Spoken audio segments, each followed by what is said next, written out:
Hi, I'm Alexandria Ingham and I'm from Show Snob. How are you?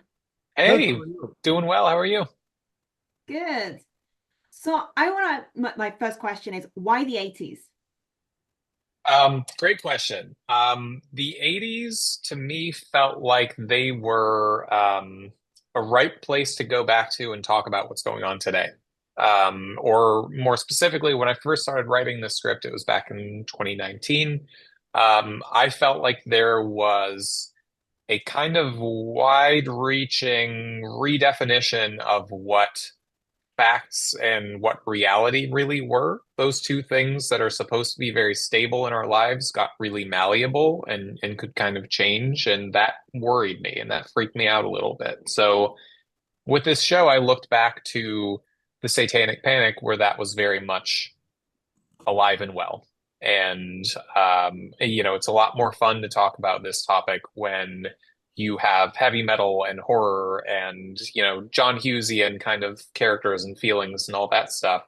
And it felt like the right time. And Michigan, where I grew up, felt like the right place to set this.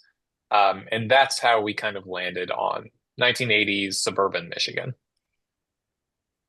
So there's a lot of horror tropes being used, but at the same time, you are twisting some of them on their heads. Yeah. How did you go about deciding which ones you needed to keep us, in the horror theme to it, but which ones you needed to twist?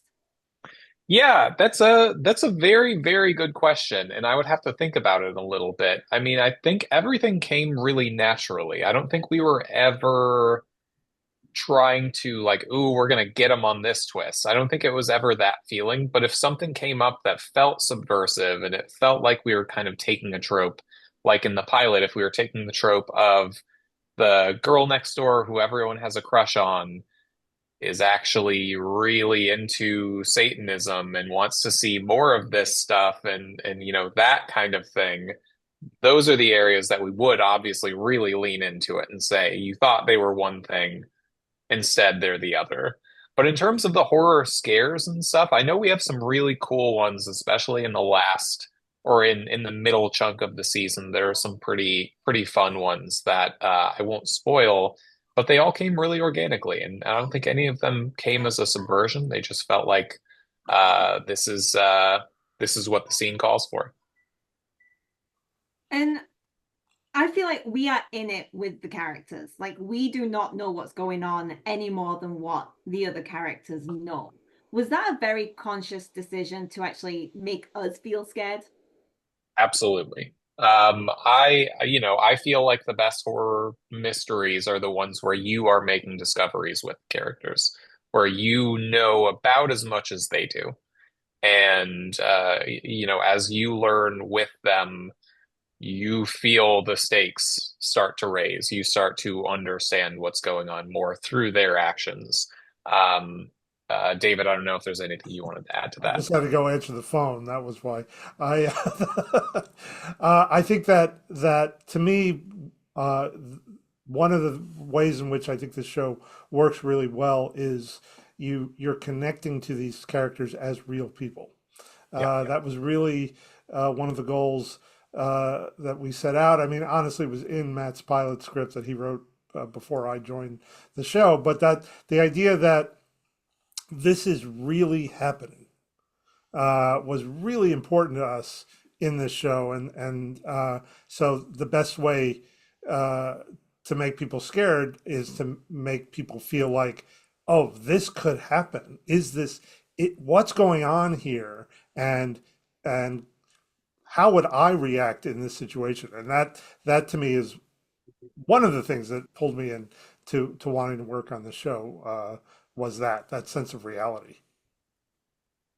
I think underneath it, there's also this exploration of who you are as you're growing up. Yeah. Is that something else that you consciously brought into the storytelling with all the horror? Absolutely. I mean, I I think that is there are so many themes about fear, about misinformation, about all that kind of stuff. But I think at its very, very core, this is a story about people finding themselves. This is a story about a boy who feels invisible, tries to solve that by doing something pretty irresponsible and crazy, and we'll see where he lands by the end. But I think all of our characters throughout the story have a little bit of an arc of finding who they really are.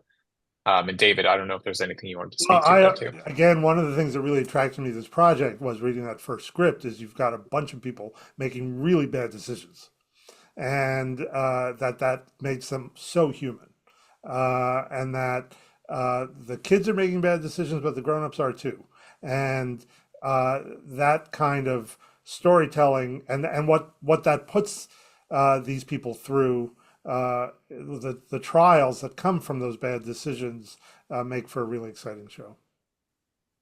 I was watching it going, if why you're in a horror series, why are you doing this? Oh, hang on, I would do this if I wasn't. Right, right. Well, thank you so much for your time. It's been a pleasure chatting to you about this. Thank you as well. Have a great day. You too.